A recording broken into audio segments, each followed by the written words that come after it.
बिस्मिल्लाहिर्रहमानिर्रहीम अस्सलाम वालेकुम। आप मेरा यूट्यूब चैनल देख रहे हैं। Welcome to my YouTube channel. Lecture number 6 हमने कल पढ़ना था, लेकिन कल मेरे कुछ अकाउंट्स के इश्यूज बने हुए थे जिसकी वजह से मैं लेक्चर अपलोड नहीं कर सका। ये नोट्स मैंने वैसे आपके ग्रुप में सेंड कर दिए थे कल ही, लेकिन चूंकि वीडियो लेक्चर अपलोड नहीं हो सका था इसलिए आज टेस्ट इसका नहीं हो सका।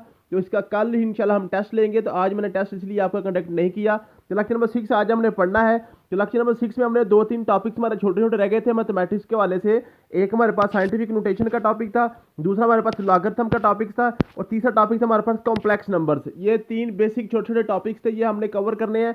उसके साथ जो दिल्ली सल्तनत है, मुताला पाकिस्तान, आपको पता है कि मैंने मैथमेटिक्स के साथ मुताला को भी साथ स्टार्ट किया हुआ है, ताकि एक टफ सब्जेक्ट के साथ साथ साथ हमारा जो एक इजी सब्जेक्ट है वो भी कवर होता जाए।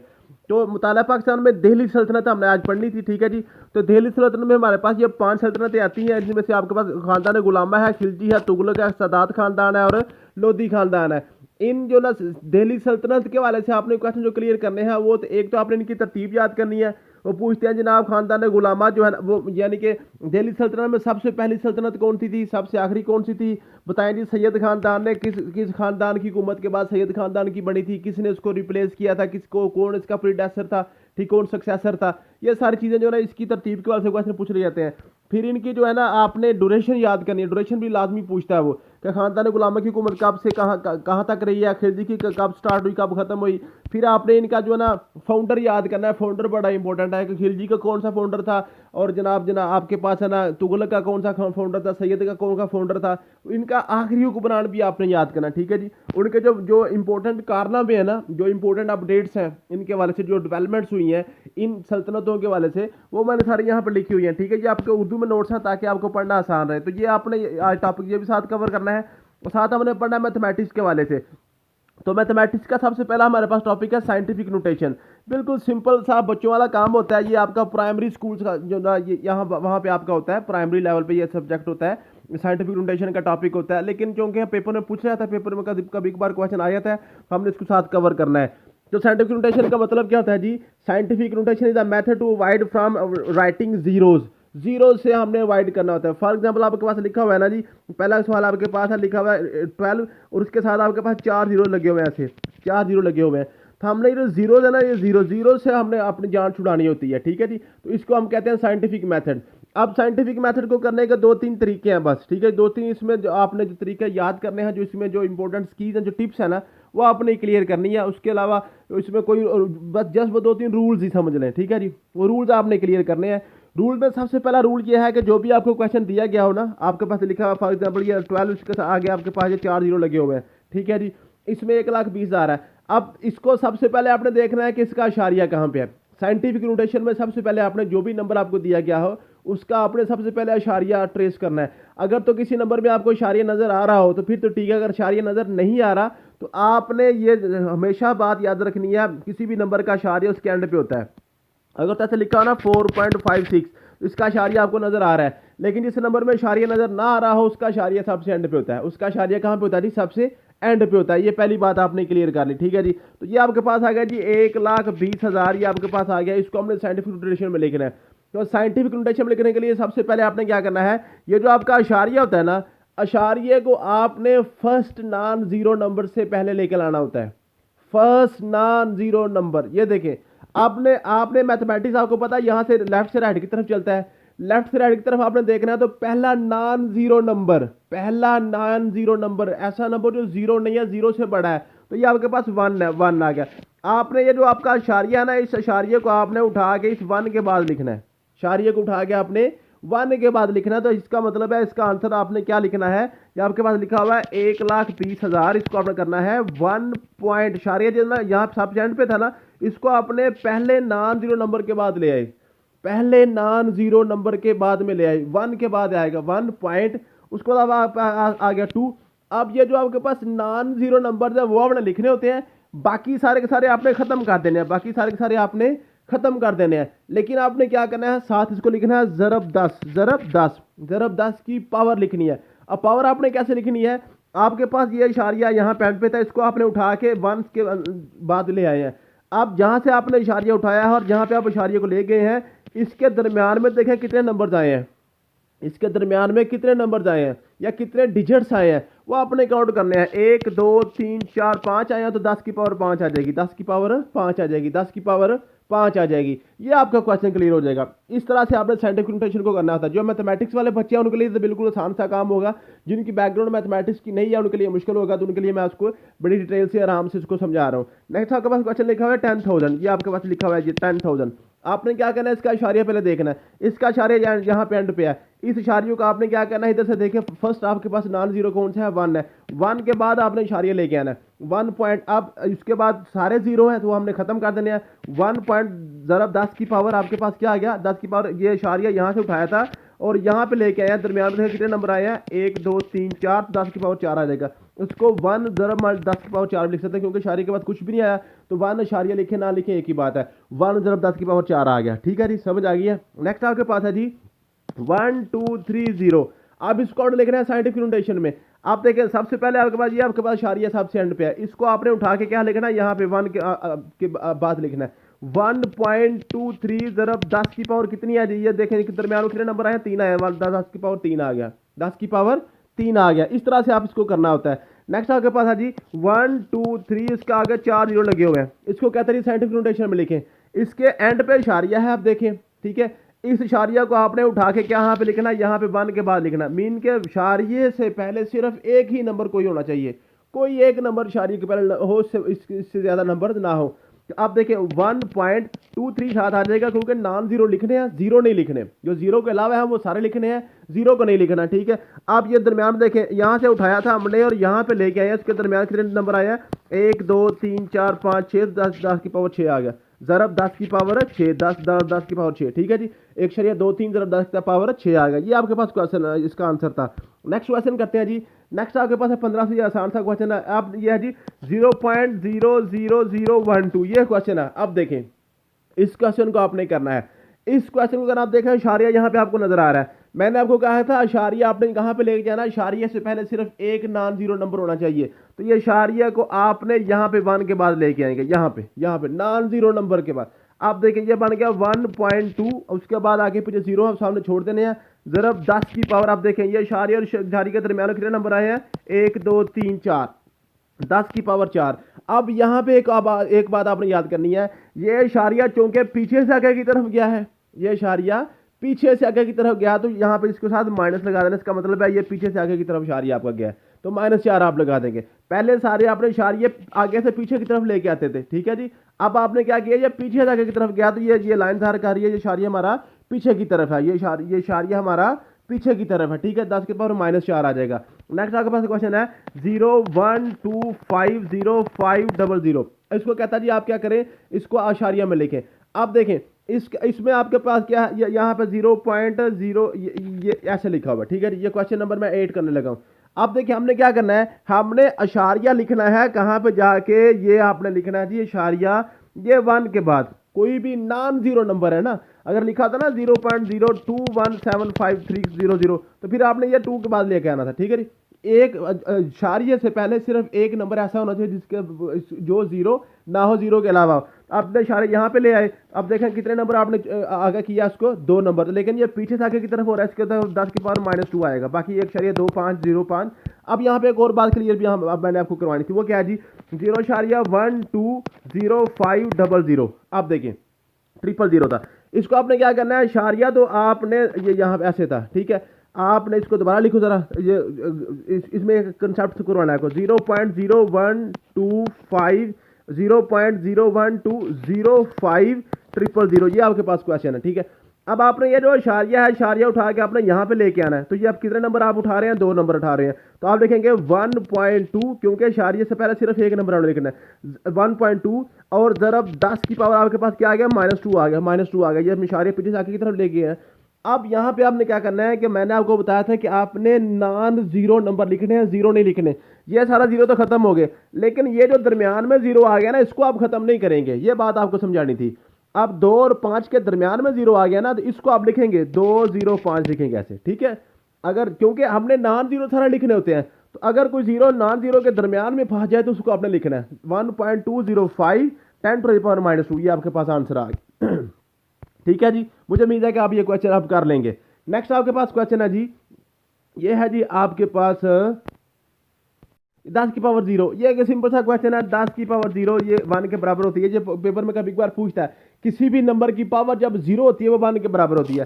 किसी भी नंबर की पावर 0 1 के बराबर, इसको हम ऐसे लिखते हैं 1 - 1 0 को लिख सकते हैं। 10 की पावर 1/1 आ गया, ये काट के 1 बन जाता है। ठीक है जी, तो इसको सिर्फ आपने यही बात याद रखनी है, किसी भी नंबर की पावर 0, 10 की पावर x की पावर 0 हो, 9 की पावर 0 हो, 10 की पावर 0 हो, 400 की पावर 0 हो, 456 की पावर 0, किसी भी नंबर की पावर जब 0 होती है वो 1 के इक्वल होता है। ठीक है, अब यही क्वेश्चन वो आपसे उलट भी पूछ सकता है। मीन के आपको ये वाला नंबर 1,20,000 दे के पूछ सकता है कि इसको साइंटिफिक नोटेशन में लिखें, या वो आपको साइंटिफिक नोटेशन में लिख के दे के फिर वो कह सकता है कि आप क्या करें, इसको आप इसको आपने डेसिमल में कन्वर्ट करें। ऐसे लिखता है 1.2 10⁵ कहता है जी इसको आप क्या करें, डेसिमल में या आम तरकीब में लिखें, साइंसी तरकीब में ना लिखें, साइंटिफिक नोटेशन में ना लिखें। इसको आप क्या करें जी, आप इसको जो ना ऑर्डिनरी नोटेशन में लिखें। ठीक है, तो आप क्या करेंगे, ये जो लिखा हुआ है ना 1.2, इसको आप लिखेंगे 1 और 2। अब देखें ये कितने हैं, ये कितने आपके पास है, 10 की पावर 5 है ना। तो आपने ये जो आपके पास इशारिया था, ये जो आपके पास इशारिया यहाँ पे था ना, इस इशारिया को आपने 5 नंबर आगे की तरफ मूव कर देना। 1 2 3 4 और 5, यहाँ पे 0, यहाँ पे 0, यहाँ पे 0, यहाँ पे 0। ठीक है जी, समझ आ गई है। मीन के लिए जो आपके पास इशारिया है ना, इशारिया से आगे आपने 5 नंबर पूरे करने हैं। इशारिये से आगे आपने 5 नंबर पूरे करने हैं। फिर देख ले 1.2 10⁵ है ना, आपने क्या कर लिया 1 और 2 इशारिया मेरे पास यहाँ पे था, इशारिये के बाद मैंने 5 नंबर पूरे करने हैं। इशारे के बाद एक नंबर 2 आ गया, फिर 2 3 4 और 5, और इशारिया यहाँ से खत्म होकर आपका एंड पे चला जाएगा। तो यूँ आपने इसको क्या करना है, इसको आपने काउंट करके तो आपने इसका आंसर लिखना है। जब आपसे पूछ सकता है 1.2 10⁻⁴ -4 जब आ गया, ये माइनस का मतलब है कि इशारिया आपका पीछे की तरफ जाएगा। इशारिया आपका पीछे की तरफ, ये जो लिखा है इसको आप लिखे दें 1 और 2 लिखें। इशारिया यहाँ पे मेरे पास यहाँ पे था, अब इशारिये को हमने पीछे की तरफ लेके जाना है और 4 नंबर पूरे करने हैं। ये मेरे पास -4 है, एक नंबर ये हो गया, 2 3 और 4 यहाँ पे इशारिया आ जाएगा। ठीक है, तो 0 ये स्टार्ट पे 0 अपने पास से लगा लें। 0.00012 ये आपका आंसर आ जाएगा। 0.00012 ये आपके पास साइंटिफिक नोटेशन थी। इसको आप थोड़ा सा प्रैक्टिस कीजिएगा, इंशाल्लाह आपके कवर हो जाएंगे। नेक्स्ट आपके पास है लॉगरिथम। लॉगरिथम जो है ना जी, लॉगरिथम ये आपके पास पावर रूल का उलट होता है। जैसे आपके पास लिखा था 2 की पावर 2 का क्या मतलब होता है 4, 2 की पावर 3 का मतलब क्या होता है 8, 2 की पावर 4 का मतलब क्या होता है 16। इसका क्या मतलब है, 2 की पावर 2 का मतलब है 2 × 2, 2 की पावर 3 का मतलब है 2 को आपस में 3 दफा मल्टीप्लाई करें, 2 की पावर 4 का मतलब क्या है 2 को अपने आप के साथ 4 दफा मल्टीप्लाई करें। ये आपके पास बन गया 16। अब ये जो आपके पास लॉगरिथम है ना, लॉगरिथम आपका है पावर के उलट। उलट किस तरह है, आप देखें यहाँ पे आपके पास लिखा हुआ है ना 2 की पावर 3 = 8। ठीक है, अगर आप इसको पावर में चेंज करेंगे ना, ये आपके पास रहेगा log, ये जो नीचे 2 है ना, 2 नीचे का नीचे रहेगा। ये जो आपके पास 8 है ना, 8 इधर चला जाएगा और 3 आप बराबर की उस तरफ चला जाएगा। ये जो आपके पास ऊपर 3 लिखा हुआ है, ऊपर 3 और ये दरमियान सामने वाला 8 जो है ना आपस में इंटरचेंज हो जाएंगे। तो ये आपके पास लॉगरिथम को आप पावर को आपस में कन्वर्ट कर सकते हैं। ठीक है जी, तो लॉगरिथम के बाद ऐसे क्वेश्चन आपका जो बेसिकली बनेगा वही आपके पास है कॉमन लॉगरिथम, और एक आपके पास है नेचुरल लॉगरिथम। कॉमन लॉगरिथम की बेस आपके पास 10 होती है और नेचुरल लॉगरिथम की बेस आपके पास ई होती है, एसेंट्रिसिटी जिसको हम बोलते हैं। ठीक है, ये बात सिर्फ आपने याद ही करनी है। कॉमन लॉगरिथम की बेस 10 होती है और नेचुरल लॉगरिथम की बेस आपके पास ई होती है, ई होती है। ठीक है जी, अब लॉगरिथम का कुछ कवानीन भी आपने याद करने हैं। लाग जो है ना, 1 लाख 2 नंबर जो है ना, जैसे लिखा हुआ है 2 × 3। ठीक है, तो 2 ज़रब होते हुए नंबरों का लाग लिखा हो ना, तो इनको जब आप अलग-अलग लाग करते हैं, लाग 2 का अलग करें और 3 का लाग अलग करें, तो लाग मीन के लाग को जब अंदर मल्टीप्लाई करेंगे तो ये ज़रब जो है ना आपकी प्लस में कन्वर्ट हो जाएगी। ज़रब आपकी प्लस में कन्वर्ट हो जाएगी। इसी तरीके से अगर आपके पास लिखा हो ना log a तकसीम b या a/b, तो इसका क्या मतलब, जब log को अंदर मल्टीप्लाई करेंगे ना log a और ये तकसीम है ये माइनस में बदल जाएगी, ये log b बन जाएगा। ठीक है जी, ये तकसीम जो है ये बटा जो है आपका माइनस में तब्दील हो जाता है। फिर एक और बात है, ये आपके पास लिखा हुआ है ना log a की पावर b, ये log के बाद कोई भी नंबर की पावर दी गई हो, ये जो पावर होती है पावर स्टार्ट पे जाती है b log a मीन के log का अलग नंबर जो है ना इसका log लेके तो उसको b के साथ मल्टीप्लाई किया जा सकता है। ये इसके कुछ कवानीन होते हैं। अब नेक्स्ट आपके पास क्वेश्चन जो है, क्वेश्चन क्या कहता जी, आप इसको सॉल्व करें। लिखा हुआ है log 2 x = 2। ठीक है, अब इसको कहता है जी आप इसको सॉल्व करें। ये जो आपके पास लागरथम है ना, लागरथम को आपने किस में कन्वर्ट करना है, पावर में कन्वर्ट करना है। पावर में कैसे कन्वर्ट करेंगे, ये जो नीचे 2 लिखा है, नीचे 2 लिखा है, इसको वैसे के वैसे लिखे रहने दें। ये जो आपके पास इधर 2 लिखे हुए हैं ना, एक ऊपर एक सामने, इनको आपस में इंटरचेंज कर दें। ये 2 ऊपर चला जाएगा, 2 ऊपर चला जाएगा और एक्स अब बराबर की उस तरफ चला जाएगा। 2 की पावर 4, एक्स की कीमत क्या आ गई, 4 आ गई। एक्स की कीमत क्या आ गई जी, 4 आ गई। ये आपके पास सिंपल से क्वेश्चन होते हैं। ये भी लिखा हुआ है 10 की power 2 is equal to X. 10 की पावर 2 आपको पता है, ये सिंपल सी बात, 10 की पावर 2 100 होता है। 10 की पावर क्या होता है जी, 100 होता है। ठीक है जी। अब उसके बाद क्या लिखा हुआ है जी, लाग 1000 लिखा हुआ है। अब जिस लाग में LOG लाग लिखा हो, साथ 1000 लिखा हो, तो नीचे कुछ भी लिखा ना हो, तो इसका मतलब होता है इसके ना यहाँ पे 10 है। यहाँ पे आपके पास क्या है, 10 है, क्योंकि लागरथम जो है ना LOG, जिसको हम कॉमन लाग कहते हैं, इसकी बेस 10 अंडरस्टूड होती है। ठीक है जी। तो यहाँ पे बेस 10 है और ये इसको हमने फाइंड करना है, एक्स हमारे पास आ गया। ठीक है। अब ये 10 नीचे का नीचे रहेगा, एक्स ऊपर चला जाएगा और 1000 उधर चला जाएगा, तो आपके पास क्या आएगा जी, ये लागरथम आपका खत्म हो गया। अब आपने क्या करना है, 1000 की तजदीद करना है, 10 की पावर 3 आएगा, इधर 10 की पावर एक्स है, 10 10 के साथ कट गया, एक्स की पावर आपके पास आ गई जी 3 आ गई। एक्स की क्या कीमत आ गई, 3 आ गई। अब इसको आप आम इस तरह भी याद कर सकते हैं, ये लिखा हुआ है ना लाग 1000, तो 1000 के साथ कितने सिफर आ रहे हैं, 3 सिफर आ रहे हैं, तो इसका आंसर 3 आएगा। इसका आंसर 3 आएगा। जैसे लिखा हुआ ना लाग, आपके पास लिखा लाग 100, तो लाग 100 से 2 सिफर आ रहे हैं, तो इसका आंसर 2 आता है। इसका आंसर क्या आता है, 2 आता है। या लिखा हुआ ना आपके पास लाग 10 के साथ 1 सिफर आ रहा है, तो इसका आंसर 1 आएगा। ठीक है। अगर आपके पास लिखा हुआ ना लाग 1, तो 1 के साथ कोई जीरो नहीं आया, तो इसका आंसर आपके पास 0 आएगा। इसका आंसर आपके पास 0 आएगा। ये आप इसको इस तरह याद भी कर सकते हैं। ठीक है जी, समझ आ गई है। ये आपके पास लागरथम के कुछ क्वेश्चन थे, बिल्कुल सिंपल से क्वेश्चन होते हैं। इससे वो हायर लेवल के क्वेश्चन आपसे लागरथम के नहीं पूछेगा, इंशाल्लाह ताला यहीं तक ही रहेगा। ये आपका क्वेश्चन करवा दूं, ये आपके पास लिखा हुआ है जी, आपके पास है लाग 10 जमा 10, लाग 10 जमा लाग 10। मैंने अभी आपको बताया जब अलग-अलग लाग लिखें तो अब वो जमा में आता है। अब इनमें से आप क्या करें, लाग को कॉमन ले लें, लाग कॉमन लें, 10 ज़रब 10 अंदर में मल्टीप्लाई हो जाएंगे, 10 और 10 आपस में मल्टीप्लाई जो हो जाएंगे। अगर आप इसको सेपरेट लिखेंगे, लाग को अंदर मल्टीप्लाई करेंगे, तो ज़रब दोबारा आपकी जमा में तब्दील हो जाएगी। अब ये क्या, लाग 10 10 आपके पास 100 आ गया, तो 100 आपको पता 2 0 आ गया, इसका आंसर 2 आ जाएगा।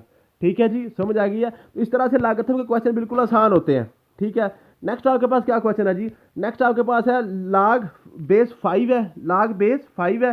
ठीक है जी। इस तरह से क्वेश्चन आपसे पूछ सकता है। ठीक है। ये आपके पास जो क्वेश्चन है, ये लिखा हुआ जी लाग बेस यहाँ पे 5 है, 50 की power 2 is equal to X. तो आपने क्या करना है, आपने ये जो पावर है, पावर को आप स्टार्ट पे लिखेंगे, ये तीसरा कानून, जब 5 नीचे का नीचे, 50 इधर, एक्स उधर चला जाएगा, फिर 2 इधर वैसे का वैसे ही, 5 नीचे रहेगा, एक्स इधर आ जाएगा, 50 उधर चला जाएगा। ठीक है जी, समझ आ गया। इस तरह आप इसको क्वेश्चन को आप सॉल्व कर सकते हैं, इन क्वेश्चन को आप सॉल्व कर सकते हैं। या आपके पास 2 है ना, 2 उधर जाकर तफरीक हो जाएगा, तकसीम सॉरी हो जाएगा, तो आपके पास आ जाएगा 5 की पावर एक्स इक्वल टू आ गया 25, 25 आप 5 की पावर 2 होता है, 5 की पावर एक्स इक्वल टू 5 की पावर 2, 5 5 साथ काट गया, एक्स की कीमत आ गई 2, एक्स की क्या कीमत आ गई जी, 2 आ गई। ठीक है।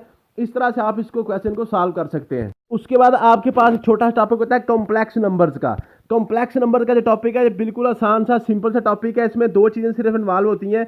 एक आपके पास है अयोटा, ये आई से इसको ज़ाहिर करते हैं, एक होता है ओमेगा, ये डब्ल्यू से ज़ाहिर करते हैं। ठीक है जी।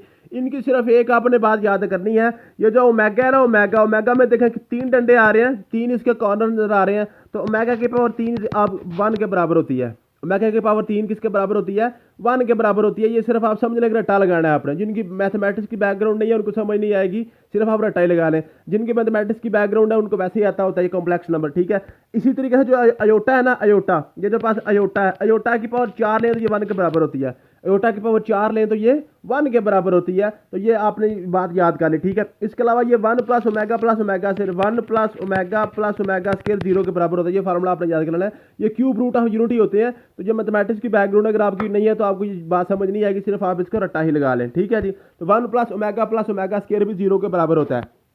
अब क्वेश्चन किस तरह के आएंगे, क्वेश्चन क्या आपके पास आएगा, अयोटा की पावर 33 किसके बराबर है, अयोटा की पावर 33 किसके बराबर है। अब देखें, अयोटा की पावर 4 मैंने आपको पढ़ाया था, अयोटा की पावर 4 आपके पास क्या होता है, 1 के बराबर होता है, और ओमेगा की पावर 3 किसके बराबर होता है, 1 के बराबर होता है।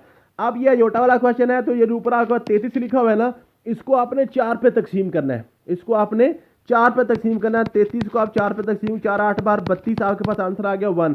तो ये आपके पास जितने नीचे जितना आंसर आएगा इतना उतने अयोटा आपके पास बच जाएंगे, जितने नीचे बचेगा ना, तो ये आपके पास आ जाएगा अयोटा आपके पास अयोटा इसका आंसर आ जाएगा, एक अयोटा सिर्फ बचेगा, सिर्फ एक अयोटा आपके पास बचेगा। ठीक है जी, ये लिखा हुआ है 1 प्लस अयोटा स्केयर। अब 1 प्लस अयोटा स्केयर जो है ना जी, अयोटा 4 आपके पास 1 के बराबर होता है, अयोटा स्केयर -1 के बराबर होता है। ये -1 आ गया, 1 -1 आपके पास 0 आ गया। ठीक है जी, ये अयोटा और ओमेगा के क्वेश्चन बिल्कुल सिंपल होते हैं, इसको समझने की कोशिश करें तो ये सिर्फ ये चार और रट्टा लगा लेना 4 बातों को, तो आपके पास सारे के सारे क्वेश्चन हो जाते हैं। ये आपके पास लिखा हुआ है 12 iota square plus 13 iota 4, 12 iota square जमा 13 अयोटा 4।